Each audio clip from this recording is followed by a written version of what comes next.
Hello friends, good evening everyone. Welcome to my Telugu quotes. అందరూ ఎలా ఉన్నారండి? మేమైతే చాలా బాగున్నామండి.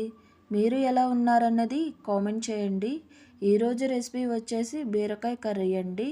వీటికి కావాల్సింది బీరకాయని చిన్న ముక్కలుగా కట్ చేసుకోవాలండి. 1 ఆనియన్ తీసుకోవాలి అండ్ కరివేపాకు కూడా తీసుకోవాలండి. తీసుకున్నాక మనం స్టవ్ని ఆన్ చేసుకోవాలండి. ఆన్ చేసుకున్నాక ఒక ప్యాన్ పెట్టుకోవాలి. ప్యాన్ పెట్టుకొని దానికి సరిపడినంత 3 స్పూన్స్ వరకు ఆయిల్ వేసుకున్నానండి నేను. అలా 3 స్పూన్స్ ఆయిల్ వేసుకున్నాక హీట్ అవ్వనివ్వాలండి కొంచెం.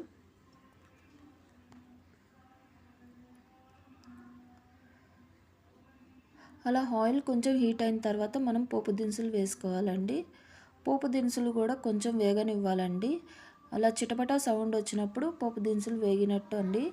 ఇలా కొంచెం వేగిన తర్వాత మనం కట్ చేసుకున్నాం కదండి ఆనియన్స్ని, అలా ఆనియన్స్ను అండ్ కరివేపాకు కూడా వేసి బాగా వేగనిస్తూ ఉండాలండి. ఒక నిమిషం అలా వేగనిస్తూ ఉండాలండి.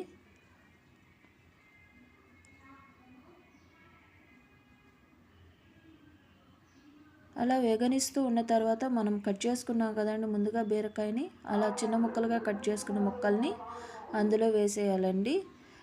ప్యాన్లో వేసేసి మొత్తం తిప్పాలండి ఒకసారి. మనం ఉప్పు అయ్యేమి యాడ్ చేయకుండా ముందు మొత్తం కలిసేలా తిప్పుకోవాలండి.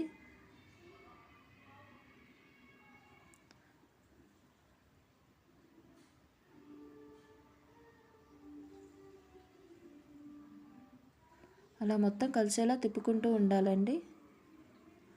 మనం వాటర్ ఇప్పుడే యాడ్ చేయకుండా అలా మగ్గనిస్తూ ఉండాలండి. ఇందులో వాటర్ వస్తూ ఉంటాయండి.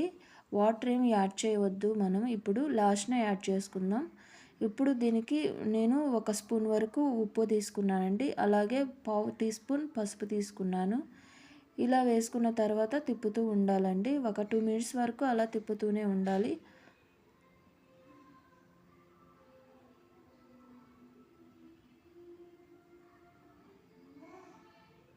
ఇదిగోండి లాస్ట్న కొంచెం మగ్గిన తర్వాత అప్పుడు పోసుకున్నామండి. మనం బియ్యపు కప్పుతో పోసుకున్నానండి నేను వాటరు. ఆ గ్లాస్ వాటర్ అయితే సరిపోతాయండి. అలా పోసిన తర్వాత ఒక 5 మినిట్స్ వరకు అలా మగ్గనిస్తూ ఉండాలండి. ఆ వాటర్ మొత్తం ఇంకిపోవాలి. నెక్స్ట్ మనం ఇందులోని వాటర్ పోసిన తర్వాత కారం కూడా వేసుకున్నానండి నేను ఒకేసారి. 1½ స్పూన్ వేసుకున్నానండి నేను. ఇందులో పచ్చిమిర్చి అలాగే మనం ఏమీ యాడ్ చేయలేదు కాబట్టి నేను 1½ స్పూన్ వేసుకున్నాను. అలా తిప్పుకొని మూత పెట్టేసి ఉంచాలండి. అలా మగ్గనిస్తూ ఉండాలి. మధ్య మధ్యలో చూసుకుంటూ తిప్పుకుంటూ ఉండాలండి.